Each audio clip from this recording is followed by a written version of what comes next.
Head Start is known to be the national laboratory for early childhood education. Nobody has been studied like Head Start has been studied since we're federally funded, and it's Congress that makes the rules that guide Head Start. It is the #1 program in terms of preschool education for children. People from other countries come here to look at how we do early childhood education. And that's nutrition, and that's math and science, community outreach, and collaborations. So those are the things we're focusing on. It is so important to involve children in food at an early age and get them excited about food and getting them wanting to try foods. If you get the kids involved in it, they get really excited about it. So you can do that through gardening, and you can do it through cooking activities, getting them in there with their hands, exploring it. They get to do that with all of their senses, which is part of their learning at a young age. We basically let the children guide us. We ask the children, what can we make? We have onions and we have cilantro. What can we make with this? And the child said that. We're like, guacamole, that's a great idea. So we went to the garden and see what we can use for the guacamole. And we decided to use the cilantro, the onions, and the tomatoes that were in the garden. We grow this in the garden, yes. Not only can we grow it in the garden, we can eat it. What we grow, we can eat. So not only did they learn that, well, we learned how to grow it, how to prepare it to eat it. The child knew what he was getting because he did it. And he was so happy to get a carrot from his own garden that he actually planted and so grow and took it home to plant at his home. He had planted vegetables with his family, and for me to hear that really made me feel like, yes, we did it. You know, it's one family that now is growing their own vegetables in their own garden. Going to the supermarket uneducated can be completely overwhelming for everybody. So if you know a little bit more about all those fruits and vegetables that are out there, how to prepare them, if you know a little bit more about the packaging and what it's telling me and what some of those terms on the packaging are all tools that arm people to make better decisions and be better eaters and have a healthier life. Parents learn about good food and eating. Children learn about food. Children learn to like, fruits and salads and to integrate that in what they eat. I think that food is something that brings people together, and it really breaks down barriers. Having these cooking classes for the adults is such a unique opportunity to bring parents from different cultures together to learn from a professional chef some new cooking techniques, some new recipes that they can try from different cultures. And now they had a recipe and they'd tried it and they'd enjoyed it. And then they get to go home at the end of the week with a bag of groceries with those recipes again so that they can cook it for their family and their family can try it. And I think it's just such a unique opportunity to bring people together around food, to enhance individual skills, to empower them to see that they really have a skill that, could someday be a skill that they could use in their job or their profession, or even just to improve the health of their families. We have the opportunity for a while now to get a collaboration with Caltech. The teachers were invited to attend their science training, and we have had a lot of math training as well. They are doing music and movements, and during the music and movements they are learning about the numbers, they are singing about numbers, they are learning about the language and literacy. During the music and movements they are learning the patterns, and they are going march around the alphabet, and they're picking up some letters and learning about the letters. They're sharing their spaces with their friends, which is very important, socializing with their friends. The game shelf was a new idea that we brought to the program here at CCFS Head Start and Early Head Start. And what that is an opportunity for children to explore a set of materials that's theirs alone.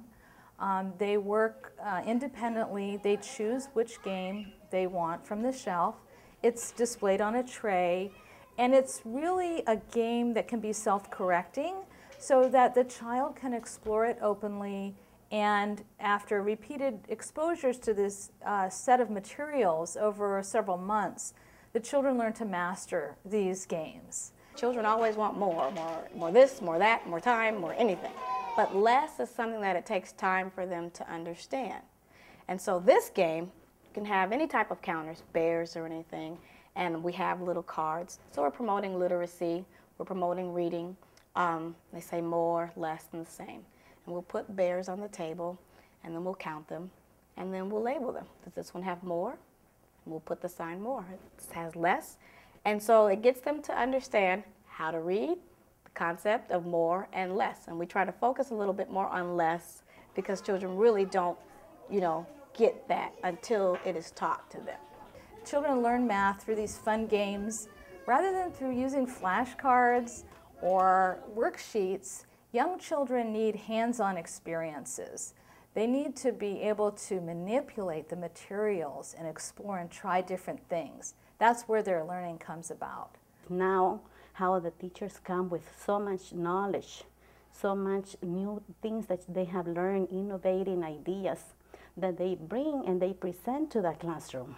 We'll start off the first week with the basic shapes, and we expanded within the second week with more intense shapes. And if you show them a stop sign and then they start to look and they're like, Mommy stopped at the octagon. So not only did they learn the shape, they also learned the word stop. Every child made one top like this, one spinning top like this, with two paper plates. They put some beans inside to have like a shaker, and with a crayon in the middle. And they use different ways to spin the top. And then you have to spin it around and then it makes colors.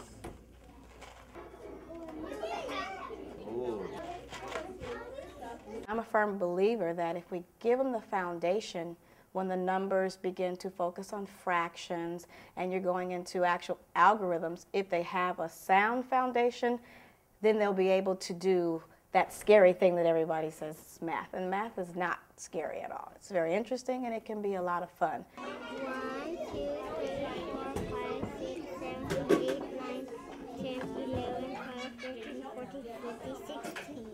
And I want the children to know, especially the girls, because they're the ones that are always pushed out of math and pushed out of science. And so I bring it in a hands-on environment where the children feel like they can do this. They are able to do this. This year was our first celebration of a curriculum fair in the area of math and science, and this is a professional development activity that involved all the teachers in our program as well as teachers from the Children's Center at Caltech, and the teachers planned activities in the area of math and science and implemented those curriculum ideas in the classroom. But sometimes they get stuck, and what children could do is the ones that go all the way through, they could put it on one side, and the ones that stop in halfway, they put it on another side, and they could count which ones went all the way through and which ones didn't, and compare the numbers. And you just have one child pour the water, the other child can squeeze the egg, and they're always amazed that the egg will not break.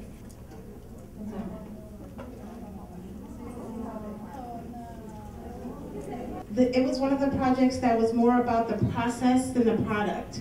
Children used the critical thinking skills to go through the scientific method to understand if something would or would not move with air. 2, 3, 4 little apples looking at me. Teachers were able to present these to their peers, their ideas, and it was really a celebration of teachers teaching teachers. This is the type of professional development program where we're supporting the teacher's expertise and celebrating their knowledge in what they're doing in the classroom, so that they're being recognized and seen for the important role that they play in educating the children.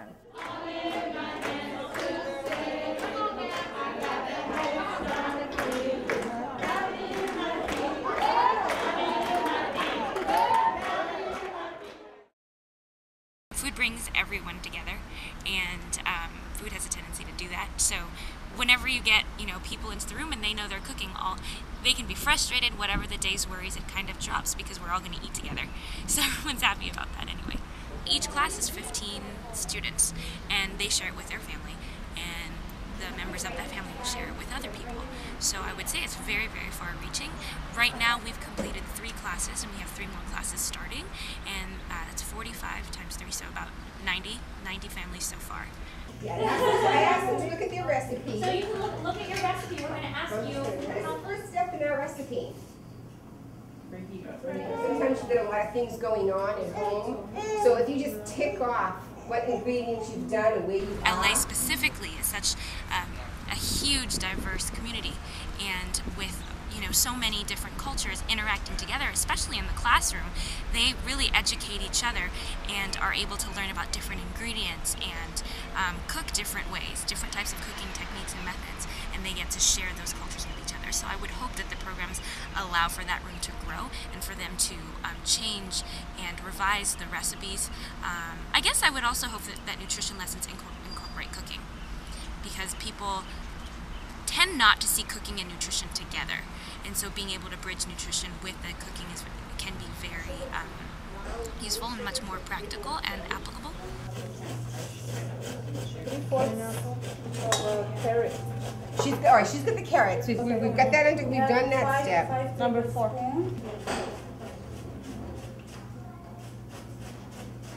To the top. To the top. To the top. What does it say here? No sugar added. So when we went to the store yesterday, they have two crushed pineapple. One says in syrup, and the other one says in juice. Do you all know that the ingredients are listed from most to least? When they list ingredients, How much sodium is this? You can eat really well and feed your family really well without having to spend a lot of money, without having a lot of culinary knowledge, and just to be open. Our classroom rule is to try everything once, and if you don't like it, you can throw it away. So just that open-mindedness expands, your ideas to different techniques, and really that anyone can be a chef in the home, and to give them confidence to be able to feed their family. You pass along that little bit of knowledge, and it can really change somebody's lives and really change their patterns, and they come back to you. And it has made a change. They're walking more, they're eating healthier, they've lost weight, their kids are eating fruits and vegetables that they never thought they would. There is so much understanding about life through the dynamics of children interacting, and how the teachers are there to support the children and be in tune with the children. They go back to the house and they are telling their parents what they're learning. The parents get excited about. They come to our program to see what they are learning, and it's very important in our program. Like I said, I never seen a program like this, that we are focusing on all the areas of the child's development. We have great resources for the families. We're there to help the families, to give the families what they need. All they need to do is actually come to us, the teachers or the FSAs, and say, teacher, this is what I'm going through right now. Is there anything or any way that you can help me? Well, that's when we come in as partners with the parents and give them the information or the resources that they need to help them to be able to get through life and to be able to help their child grow up. We have a lot of parents that were volunteering in the classroom, but now they are teachers, HeadStart teachers, because they were very interested in those programs, and they started to take classes here in the agency. Then they went to college, and we have teachers now. What we are about at Head Start and Early Head Start is creating a program of excellence, of high quality child development services and early education. So it's really a combination of nurturing, care, and caregiving with an educational program that the children can develop their cognitive and social emotional skills and abilities in. And this is a way that we get them ready so that when they leave our program, they're going to be successful when they get to kindergarten. They have enough awareness about the world and the diversity around them so that they can be confident in this new venue of kindergarten and the bigger world. Talking to the parents, educating the parents, educating the staff, educating the children, so that if you don't catch them one way, you catch it a different way. To go out into the community and work and volunteer in other nonprofits and learn from them and bring those collaborations back. We are a learning community. We're a program, but we are a learning community. I say this because we start that learning process for children, for parents, and it goes on.